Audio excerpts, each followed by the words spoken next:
নমস্কাৰ মুখ্যমন্ত্ৰী ডাঙৰীয়া, মই ৰঞ্জন চৌধুৰী কৈছোঁ। যোৱা 10 দিন নিশ্চয় আপুনি অলপ শান্তি পাইছে। যিবিলাক শত্ৰু আছে, মইতো অৱশ্যে কাকো শত্ৰু বুলি নাভাবোঁ, শত্ৰুবিলাকো ভাল পাইছে আৰু আপুনি চাগে নিশ্চয় ভাল পাইছে। কাৰণ যোৱা 19 ছেপ্টেম্বৰৰ পৰা জুবিনৰ মৃত্যুৰ সংবাদৰ লগে লগে, মৃত্যুটো নহয় হত্যাৰ সংবাদ পোৱাৰ লগে লগে 19 তাৰিখৰ পৰা মই ধাৰাবাহিকভাৱে এপিছ'ড কৰিছোঁ। একদিনো মই মিছ কৰা নাই। আৰু যোৱা 31 তাৰিখৰ পৰা মই ষ্টপ আছে, উপায় নাই। মানে আজিও যে ঠিক মই সুস্থ তেনেকুৱা নহয়, মই ক'ব পৰা কণ্ডিশ্যনত নাই, তথাপি মই কৈ আছোঁ কথাখিনি। আৰু সেইটো কাৰণে মই বিশেষকৈ একজন মানুহক ধন্যবাদ দিব বিচাৰিছোঁ। মই তেওঁৰ নামটো আজি চেনেলত মই নকওঁ। তেওঁ কিন্তু ফোনত মোৰ লগত বিভিন্ন সময়ত কথোপকথন হৈ থাকে, কিন্তু তেওঁ মোৰ কাৰণে কিন্তু অচিনাকি মানুহ। তো বহুতে গম পায় যে মই অসুস্থ হৈ আছোঁ, মই এপিছ'ড কৰিব পৰা নাই। তো যিজন এজনে মোৰ অচিনাকি দেই, অকল ফোনতে কথা পাতোঁ। মানুহজন ওখ চাপৰ, শকত ক্ষীণ, মই একো নাজানো।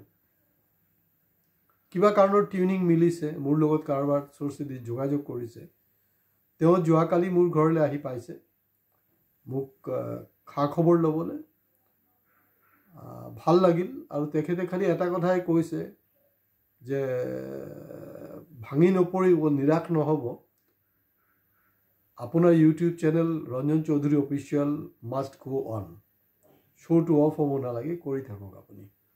আজি তেওঁৰ ৰিকুৱেষ্ট মৰ্মতে কৈ আছোঁ।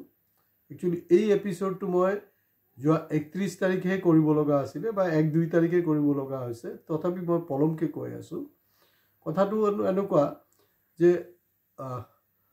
ইতিমধ্যে মুখ্যমন্ত্ৰী ডাঙৰীয়া SIT সম্পৰ্কে এটা বক্তব্য তেওঁ দিছে ৰাজহুৱাকৈ, 2-3বাৰকৈ কৈ আছে কথাটো, যে SITৰ যেতিয়া উন্মোচিত হ'ব ৰাজ্যৰ ওচৰত, মানে বহুতে ভাবিব নোৱাৰা মানে এনেকুৱা এটা ৰিপৰ্ট ওলাব আৰু বহুত কষ্ট পাব, সহ্য কৰিব নোৱাৰিব, বহুত কিবা কিবি তেখেতে কৈছে। কিন্তু মই এতিয়া যোনটো বিষয় লৈ কথা পাতিবলৈ গৈ আছোঁ, এই কথাটো আপোনালোকে নিশ্চয় আজি 10 দিনৰ বিৰতিৰ মূৰত আপোনালোকে আশা কৰা নাই, বা এই মুহূৰ্তে হয়তো আপোনালোকে ভাবিবই নোৱাৰে যে মই কি লৈ আলোচনা কৰিবলৈ গৈ আছোঁ। এয়া হ'ল জুবিনৰ শেষ ফিল্ম ৰৈ ৰৈ বিনালে। ইতিমধ্যে এইটো ৰেকৰ্ড গঢ়িছে অসমীয়া ফিল্ম ইণ্ডাষ্ট্ৰীৰ। অকল অসমীয়া ফিল্ম ইণ্ডাষ্ট্ৰীৰ নহয়, ইণ্ডিয়ান ফিল্ম জগতৰো এটা ডাঙৰ কৰিশ্মা হৈছে বুলি ক'ব পাৰে। তো এই ৰৈ ৰৈ বিনালে আপোনালোকে বহুতে চাইছে। মই খালি এটাই ৰিকুৱেষ্ট কৰিম, তেতিয়াহে আপোনালোকে মোৰ কথাখিনি অনুধাৱন কৰিব পাৰিব। আপুনি পাৰ্টিকুলাৰ এটা এংগেলত পিকচাৰখন নাচাব, তাৰ আপোনালোকে 2-3টা এংগেল চিন্তা কৰক। আৰু এতিয়াতো এনেকুৱা এটা অৱস্থা যে যদি ফিল্ম ভালো যদি নহয় বা তেতিয়াও যদি মই সেইটো সম্পৰ্কে কিবা কথা পাতোঁ নহয়, ঝামেলা আছে। কাৰণ এই ৰৈ ৰৈ বিনালে যোনটো চুনামি গোটেই অসম উত্তৰ পূৰ্বাঞ্চলত চলি আছে ন, সেই স্ৰোতৰ এগেইনষ্টত যদি মই কিবা ক'বলৈ যাওঁ, তেতিয়াহ'লে বহুতে বৰদাস্ত কৰিব নোৱাৰিব। চ' মই সেইবিলাক বিষয়ত এইটো আলোচনা নকৰিম। সময় সুযোগ হ'ব তেতিয়া নিশ্চয় এইটো লৈ আলোচনা কৰিম। আটাইতকৈ ডাঙৰ প্ৰশ্নটো হ'ল যে জুবিন আজি জীয়াই থকা হ'লে, জুবিনক হত্যা কৰা নোহোৱা হ'লে, এই ৰৈ ৰৈ বিনালে ইমান ছুপাৰ ডুপাৰ হিট হ'লে হয় নেকি? কমেণ্ট বক্সত প্লিজ আপোনালোকে কমেণ্টছ কৰিব। ধৰি লওক যে জুবিনক হত্যা হোৱা নাই, জুবিনৰ মৃত্যু হোৱা নাই, ফিল্ম ৰিলিজ হ'ল তেতিয়া, বা ইয়াৰ আগতো জুবিনৰ ফিল্ম হৈছে, তাত মানুহৰ আকৰ্ষণটো কেনেকুৱা আছিল। গতিকে এই ফিল্মটোক আপোনালোকে 2-3টা এংগেলত চিন্তা কৰিব পাৰে। বেছি নহ'লেও কমচে কম 2টা এংগেল চিন্তা কৰক। তাৰমানে মই ইমান দিন অসুস্থ হোৱা স্বত্বেও, আজিও অসুস্থ, মই অধ্যয়ন কৰি এইটোকে পালোঁ যে জুবিন নাজানে, জুবিনৰ অজান্তে। তাৰমানে যেনেকৈ যোৱাকালি মোৰ ঘৰলৈ মোৰ এজন অচিনাকি মানুহ আহিল, কিন্তু সেই অচিনাকি মানুহজনে যেন এনেকুৱা এটা অনুভৱ হ'ল তেওঁ মোৰ চিনাকি মানুহতকৈও বহুত ভাল। তেওঁ কালি যি আমাৰ আলোচনা হ'ল, তাত মই এই কনক্লুশ্যন সেইটোৱে পালোঁ। আৰু জুবিনৰ যিবিলাক চিনাকি মানুহ আছিলে নহয়, এই চিনাকি মানুহবিলাকে কিন্তু অচিনাকি মানুহৰ কাম কৰিলে, যি সৰ্বনাশ কৰিব লগা আছিলে কৰিলে।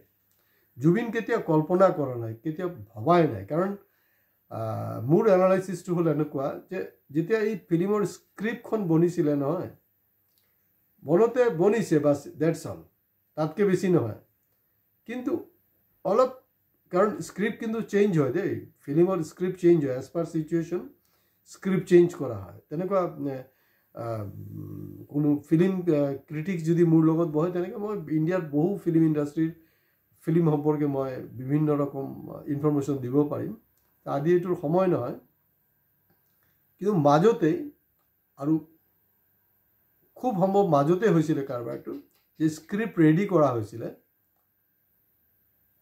এই ফিল্ম হিট হ'ব লাগিব।